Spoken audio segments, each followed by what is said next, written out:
તો જામનગરની દીકરી પૃથ્વી સંઘાણીની મોટી સિદ્ધિ વિક્રમ-1 રોકેટ લોન્ચિંગમાં પૃથ્વીની મહત્વની ભૂમિકા છે। સ્કાયરૂટ એરોસ્પેસની જીએનસી ટીમમાં જવાબદારી નિભાવી રહી છે। પૃથ્વીએ વિક્રમ-1 માટે ઓટો પાયલટ સિસ્ટમ ડિઝાઇન કરી છે। વિભાપર ગામમાં દીકરીની સિદ્ધિથી ઉત્સવનો માહોલ છે। ડીઆરડીઓ બાદ હવે એરોસ્પેસ ડિફેન્સ પ્રોજેક્ટમાં પૃથ્વી જોડાઈ છે। આ પૃથ્વીએ વિક્રમ-1 માટે ઓટો પાયલટ સિસ્ટમ ડિઝાઇન કરી છે અને તેના કારણે જે વિભાપર ગામ છે ત્યાં લોકોમાં ઉત્સવ ઉત્સાહનો માહોલ આ દીકરીની સિદ્ધિથી જોવા મળી રહ્યો છે।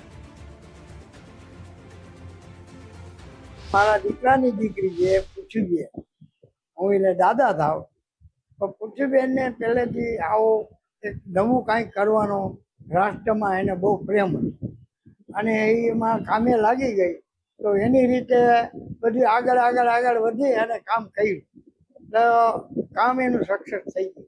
એમાં અમને ખૂબ આનંદ છે। કેવો ગર્વ અનુભવ છે દાદા?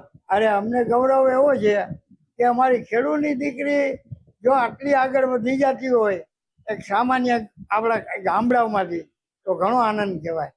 મારી દીકરી એરોસ્પેસમાં વિક્રમ-1માં જે સિદ્ધિ મેળવી એ બદલ અમને બધાને ખૂબ ખુશી થઈ। દીકરી પહેલેથી જ ભણવામાં ખૂબ જ હોશિયાર હતી અને પોતાના જે કાંઈ આત્મવિશ્વાસને કારણે એ પોતાની જ રીતે આ દિશામાં જવા માટે રસ્તો શોધી લેતી। અમે બધા પરિવાર સાથે એને સપોર્ટ કરતા, એને જ્યાં જવું હોય ત્યાં જવા દેતા અને પોતાનો સ્ટેમિનો ખૂબ ઊંચો હોવાના કારણે એ આ સિદ્ધિ પ્રાપ્ત કરી શકી।